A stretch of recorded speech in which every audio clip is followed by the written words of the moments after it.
Trump's desperate retreat, abandoning ICE agents in the wake of deadly Minnesota mayhem folks. Donald Trump is in full panic mode, and he's willing to throw his own ICE agents under the bus to save his political skin.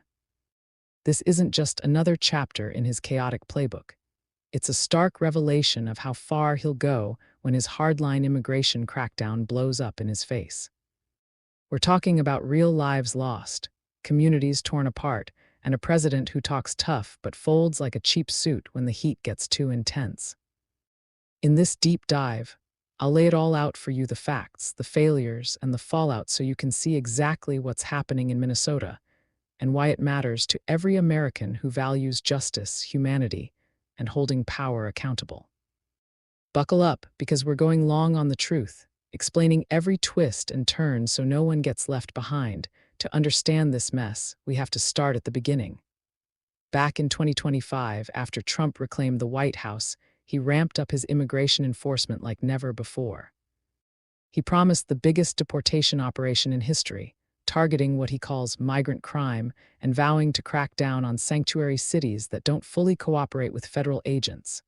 Minnesota, especially Minneapolis, became ground zero for this aggressive push. Why there?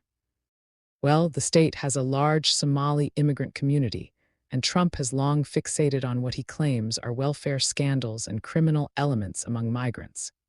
His administration blamed local Democratic leaders, like Governor Tim Walz and Mayor Jacob Frey, for harboring chaos by not handing over undocumented folks willy-nilly. So, ICE, that's Immigration and Customs Enforcement, flooded the area with agents, conducting sweeping raids aimed at rounding up thousands of people, most of these folks everyday workers, families, and community members with no serious criminal records. But Trump painted them all with the same brush, calling them hardened, vicious, horrible criminals who are supposedly behind most of the nation's woes. He even went so far as to say, in a recent speech, that 2% of the population causes 90% of the crime, stoking fears that these detainees might blow up our shopping centers, blow up our farms, kill people. That's not just inflammatory, it's flat-out misleading, as data shows the vast majority arrested in places like this have clean records or minor infractions. Now, let's break down the tragic events that sparked this nationwide uproar. It all escalated with two shocking killings linked directly to ICE operations in Minneapolis. First, there was Renee Nicole Good, a woman fatally shot during an ICE raid less than 3 weeks ago. Details are still emerging, but witnesses and viral videos paint a picture of excessive force, agents bursting in, chaos ensuing, and a life ended unnecessarily. The Department of Homeland Security, DHS, claimed it was self-defense, but local officials and protesters aren't buying it. Then, just days ago on Saturday, January 24, 2026, came the second horror, the shooting of Alex Preddy, a 37-year-old intensive care nurse who was protesting against these very raids. Preddy, an American citizen mind you, was carrying a legally permitted firearm but wasn't brandishing it or threatening anyone, according to eyewitness accounts and footage that's gone mega viral. An ICE agent opened fire, killing him on the spot. The administration's spin: they labeled Preddy an assassin and the incident domestic terrorism. But hold-on videos clearly show he wasn't waving the gun around, he was exercising his rights in a tense situation. This wasn't justice. It was a trigger-happy tragedy that exposes the dangers of unleashing federal agents with little oversight in urban hotspots. These deaths didn't happen in a vacuum. They've ignited massive protests across Minneapolis and beyond, with crowds demanding accountability and an end to what many call brutal tactics. Imagine this: families hiding in fear during raids that feel more like military invasions than law enforcement. Anti-ICE demonstrators, including everyday folks like nurses, teachers, and activists, have taken to the streets, chanting against what they see as overreach. And it's not just liberals raising hell, even some conservatives are joining the chorus, worried that this is eroding trust in all law enforcement. Cities from Philadelphia to San Francisco are stepping up. with local police and officials vowing to document and prosecute ICE abuses themselves, since the feds under Trump won't touch it. For instance, Minneapolis Mayor Jacob Frey straight up told ICE to get out of his city, while New York's Attorney General launched a portal for reporting federal misconduct. States like California have passed laws requiring agents to show ID, fighting back against what they call secret police. Tactics: DHS pushes back, claiming cartels have bounties on agents' heads and that federal immunity protects them, but experts say that's no excuse for breaking laws or using excessive force. Trump's initial reaction: pure deflection and defense. His team, including hardliners like Stephen Miller and DHS Secretary Kristi Noem, doubled down, calling the shootings justified and protesters paid insurrectionists or agitators. Noem even branded Pretty's death as terrorism, and Miller warned that obstructing ICE is a felony. Trump himself, in a Fox News interview, stuck to his guns at first, insisting agents were just doing their jobs against vicious threats. But as the backlash snowballed with polls showing a nosedive in support for ICE, the cracks started showing. A YouGov survey revealed 46% of Americans now favor abolishing ICE altogether, up from previous years, and even 19% of Republicans agree. Another poll found 57% disapproving of how ICE handled these incidents, 58% calling the tactics too forceful, and nearly two-thirds who saw the Pretty video deeming the killing unjustified. Even Rasmussen, which often leans right, noted declining confidence among Trump's base.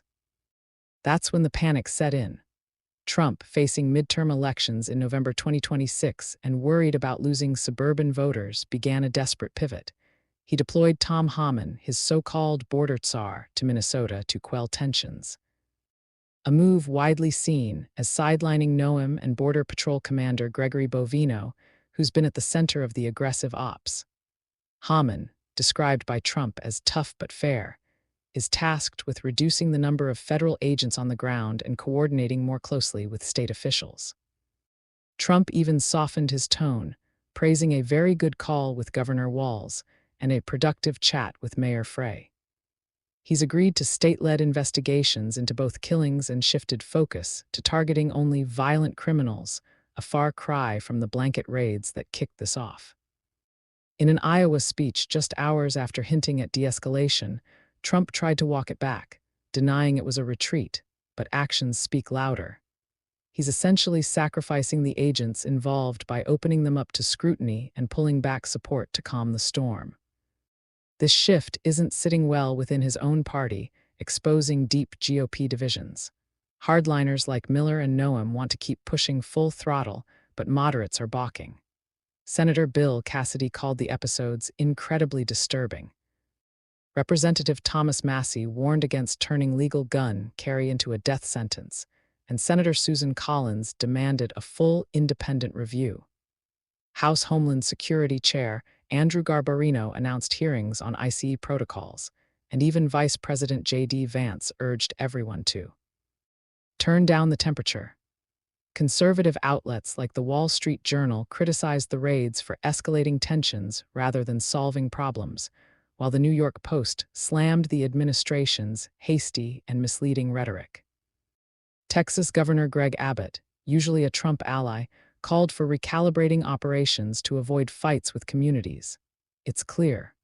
What was once a GOP-strength tough immigration talk is turning into a liability, especially in Democrat-run cities where these crackdowns hit hardest. On the Democratic side, the criticism is scorching. Representative Jasmine Crockett from Texas didn't mince words in a St. Paul hearing titled "Kidnapped and Disappeared: Trump's Deadly Assault on Minnesota." She called the ICE tactics pure racism, comparing them to Nazi raids where people hid in attics and to slave patrols from America's dark past. She pointed to Trump's old rhetoric about immigrants from whole countries as fuel for this fire, and likened the administration to a domestic abuser who can't handle pushback. Democrats like Tim Hogan from the DNC warn that Trump's inflammatory words are pouring gasoline on the fire, and they're vowing to hold him accountable at the ballot box. But let's zoom out. Why does this matter so much? This isn't just about two tragic deaths. It's a watershed moment for how we enforce laws in America. Trump's approach has led to resignations in the Justice Department, with senior leaders quitting over the handling of these cases. It's emboldened states to fight back, creating a patchwork of resistance that could redefine federal-local relations. And for immigrants and citizens alike, it's a reminder of the human cost: families separated, communities terrorized, and trust shattered. Polls show this is shifting public consciousness, with more Americans questioning whether ICE, as it stands, is worth the price. Even in typically pro-enforcement crowds, confidence is waning. Trump's panic sacrificing agents by dialing back and opening investigations shows he's more interested in political survival than consistent principles. It's a betrayal of the very folks he sent into the fray, all to dodge the blowback from his own failed policies. In the end, this saga underscores a bigger truth: aggressive, unchecked power breeds chaos and division. We've seen it before in Trump's playbook from January 6 to now, and it's time to call it out boldly. The facts are undeniable: lives lost, parties fracturing, and a president scrambling. Fairness demands we investigate fully, hold everyone accountable, and reform a system that's gone off the rails. Truth is, America deserves better than panic-driven sacrifices and divisive raids.